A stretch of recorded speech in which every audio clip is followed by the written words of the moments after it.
Hello, my name is Rich Howard, owner of Architectural Builders Supply, and this video is to bring you a closer look at the Accurate number 1426S03. This is an automatic door bottom is what it is.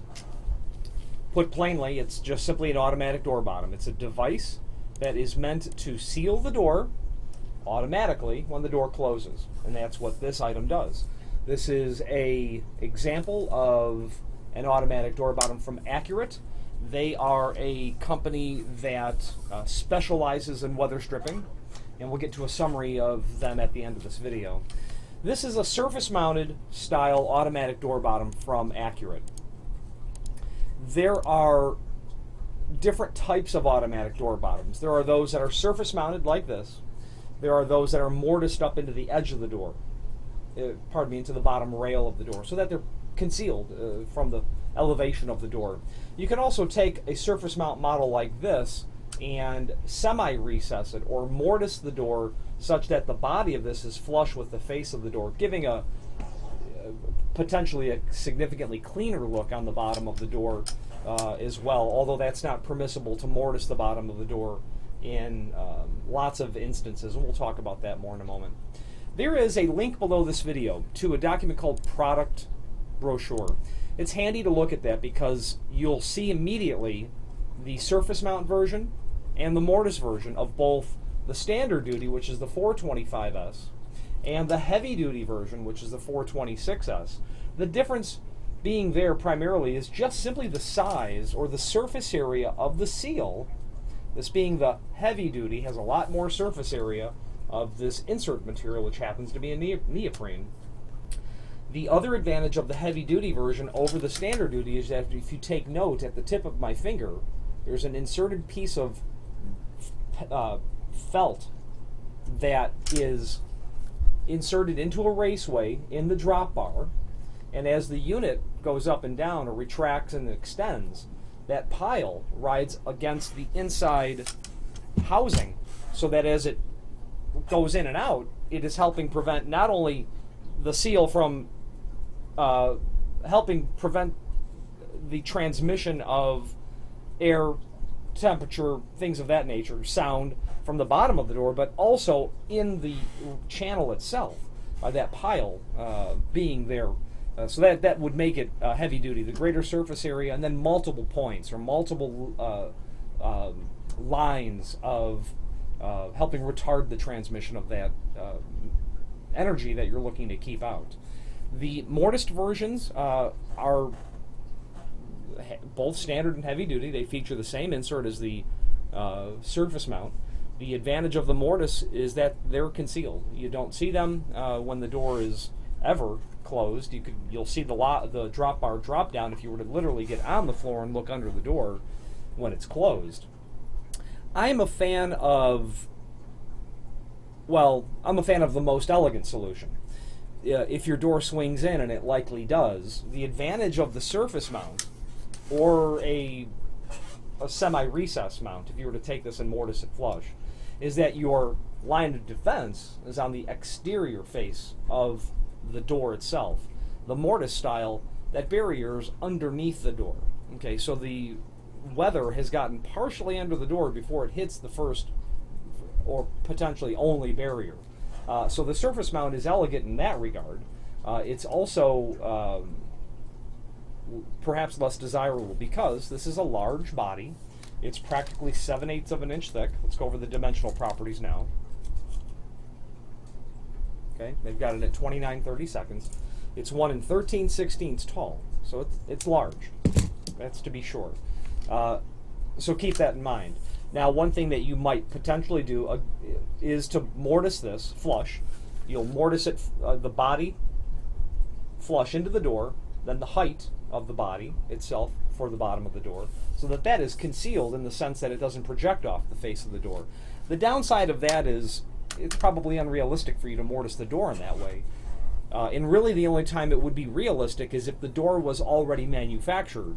If the door was manufactured with the intention, with the design requirement that it would be mortised for this, or the door would be built with enough bottom rail, solid wood, or if it is a fire-rated door, certainly be built to accommodate the installation of such a piece of hardware. And that might preclude it from being available, depending on the listing agency and how the door was tested and the construction. So you're going to want to probably do that. If you've got the door and it's manufactured and it's got plenty of bottom rail, all I would do is take the door and lay it down. I would get a straight edge, I'd clamp that down, I'd use my plunge router, and I would just run that down, make several passes until I got to the proper depth, and I would have a very nice clean surface onto which to attach this to. Okay, but surface mounting it is the 99% most common way to go. You'll see recess mount in hotels where they're literally looking for a cleaner sort of installation, or mortise. Those mortise units are very common. You don't see them, but you can hear them operate, and the layman might have no idea where that sound is coming from because you do hear a little bit of the operation of the unit. At the top of that page, there are two mortise style units that are not uncommon, but they were only chosen when economy is the most important aspect. They are the least quality of all of them, even though that design is several decades old, I'm sure. So that one-page product brochure will allow you to review those possibilities immediately from Accurate. Now, before we get to the installation instructions, let's talk about what the automatic door bottom does. You've got two ends here. Take note of this bolt that's hanging out, and that's normal for it to be loose like that, very normal. Take note of the other side. It doesn't feature that at all. It's also normal for the seal to be long. You're going to trim that in the field after you get your installation done. Okay. Now, let's define some parts. The side with the bolt, that's the hinge side of the door. This is the side that you put against the hinge jamb. Always, no exceptions. This is always the side that you put on the lock side. Here's how this works. When this is installed, and it's installed on the push side of the door, so if your door if it's a residential or a commercial application, and the door swings in, this is going to be installed on the exterior. Very common exterior commercial doors will swing out. In that event, you install this on the inside of the opening. This must be installed between the stops, so the side of the frame that you can visually see the stops, the side opposite of where the hinges are, where you can see the hinges, that's where this installs. When this item is surface mounted, it is installed between the stops. Okay, and it goes right between that little area, along the bottom of the door between the stops. The reason that this is always the hinge side is this. When the door closes, the door bottom installed on the bottom of the door, as you get to the last 15, 10, 5 degree of the closing cycle, the bolt that's projecting out will make contact with the stop of the frame. As this makes contact with the stop of the frame, this has nowhere to go but in because the stop on the frame is not moving. So my finger, I'm going to push the bolt in to demonstrate how that bottom drops. Every time you close the door, it drops. Every time you open the door, it retracts back up. The downside, and I mentioned earlier about hearing it, is that you do hear that operate. Okay, you hear that clanking. So keep that in mind. If I've sold 10,000 of these, one sale will result in the client being dissatisfied because of the sound. To me, it's not an issue whatsoever, especially when you consider the elegant advantages of an automatic door bottom. But that has been stated to me twice in 25 years. So I note it here. It's something that is part and parcel of this design. Now, what makes this elegant? Well, the fact that every time you open the door, it's going to retract up. What does that allow you to do? Get over a shoe that's been left behind the door by the children. Get over a rug that's in front of the door because you're walking into a mudroom, let's say. Great for garage doors. Attached garage into the home, mudroom, perfect application for that. Because there's always going to be a rug. There'll always be things left on the floor.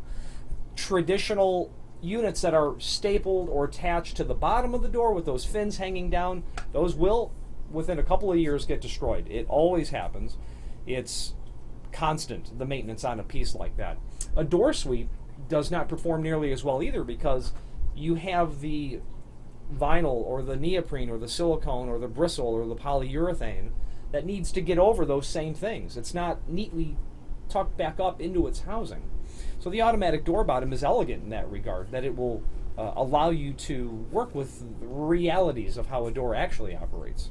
The other advantage of it is that this seal is not dragging across anything. The amount of friction that it encounters is so minor, because as soon as you start to open the door, it will begin to retract.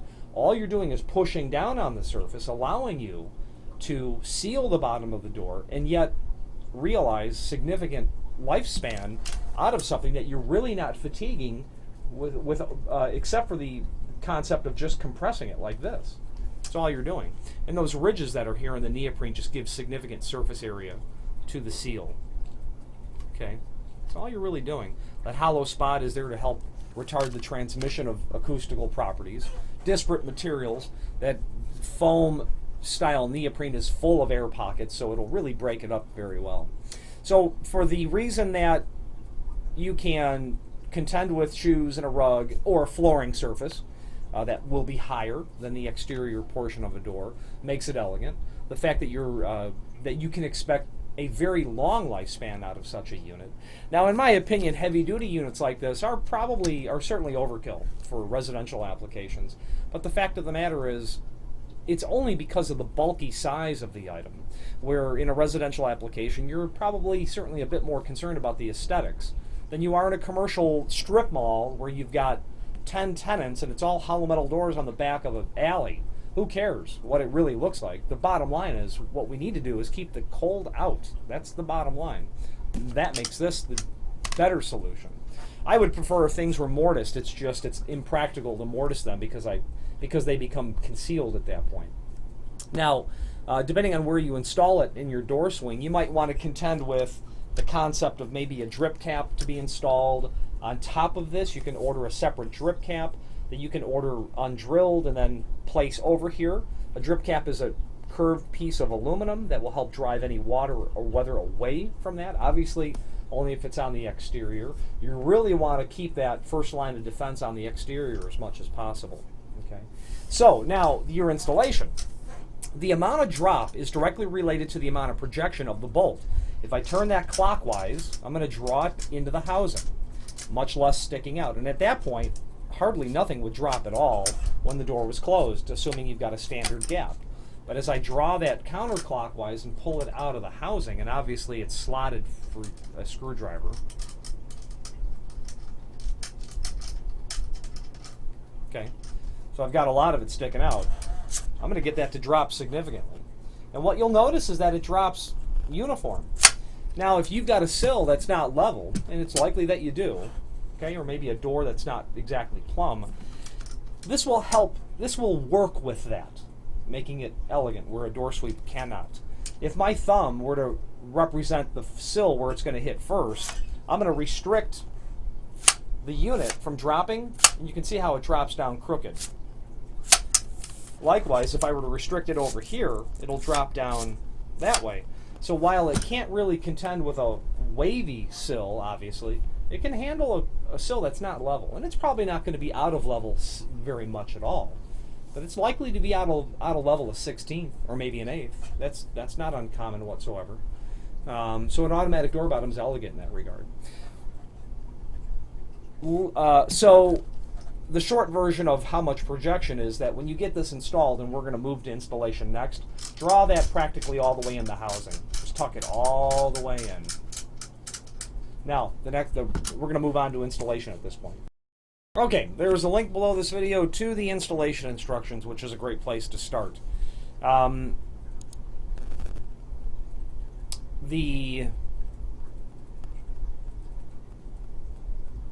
just go through it.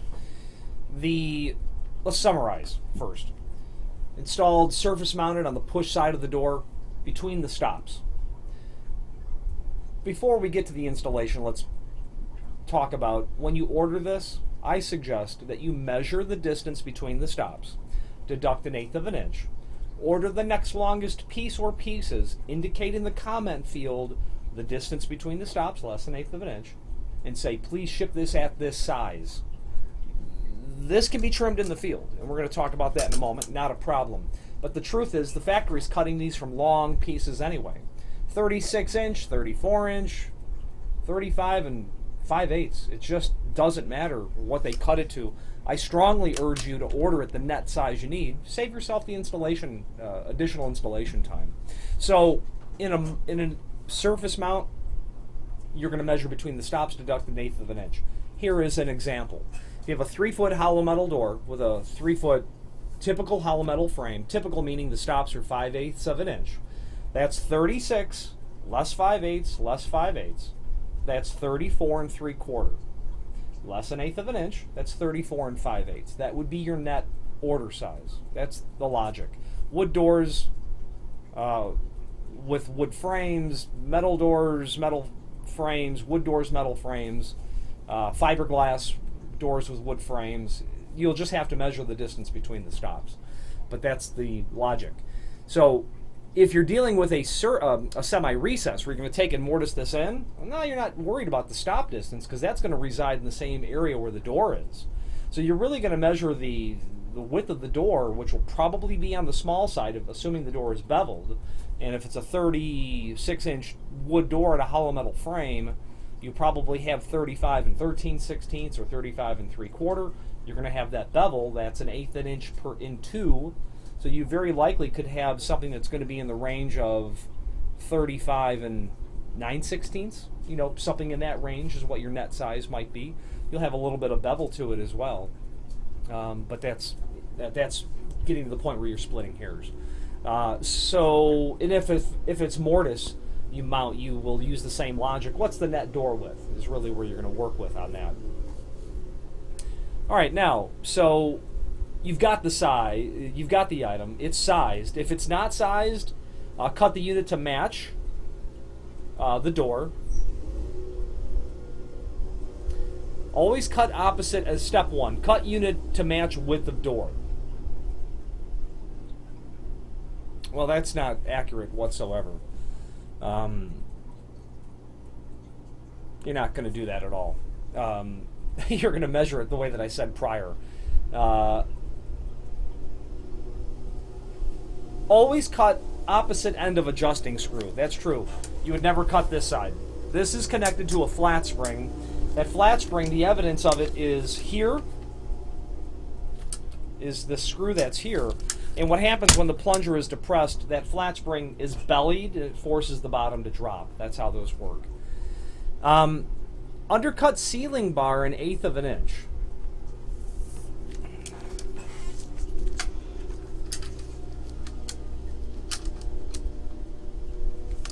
I'm just trying to pull an example of something here.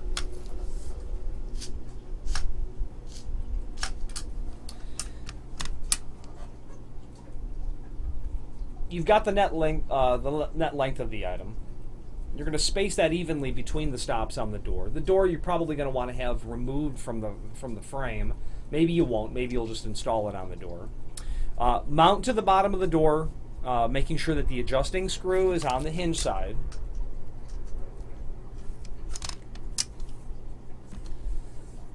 Once you have the door hung and the unit installed, turn this clockwise so that it's sticking out an 1/8 of an inch, as I mentioned before. Then start to test your door.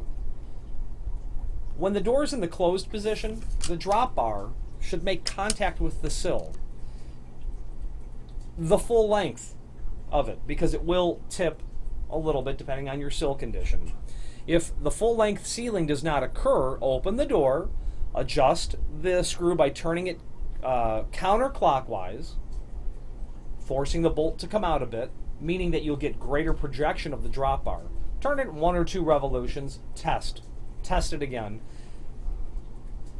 You do not want to have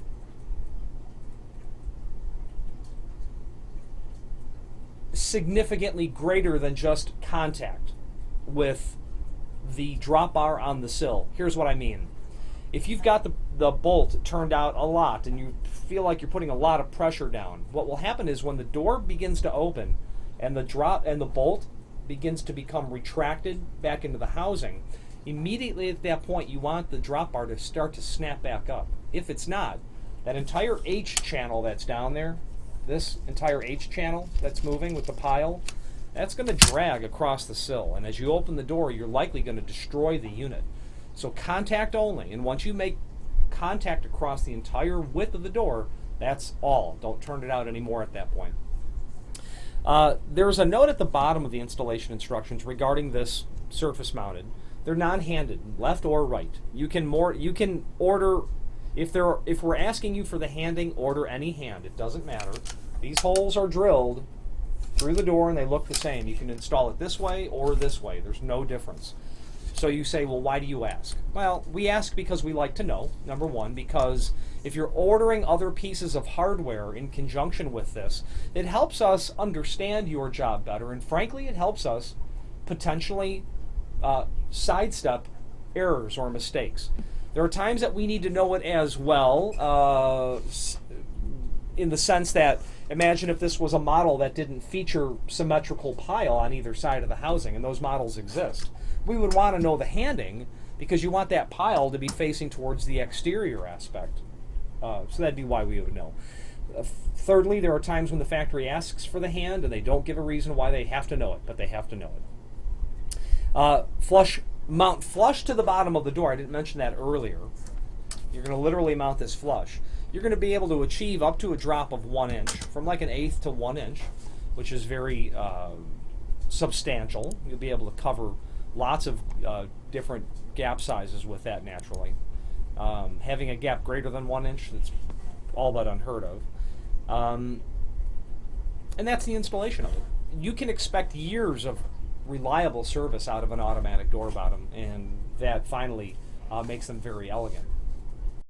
Regarding the handing of the door, there is a chart down below where you can view the handing of the door to help you determine the accurate, hand of your door. Now finally, the name Accurate is synonymous with weather stripping. They are, in all fairness to all people that manufacture weather stripping, I think considered relatively regional in the New York area and their surrounding states. I don't believe that people in California are going to know much about Accurate, but people in New York, they don't know much about people from California, so they know all about Accurate. There's a link below this video to the manufacturer's page where you can view not only all the Accurate products that we sell, but a link to the manufacturer's website, which is interesting.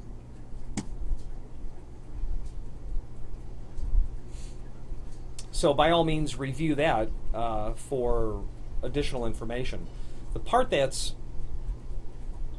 the link on there on that page that is most appropriate really is the link to the product catalog.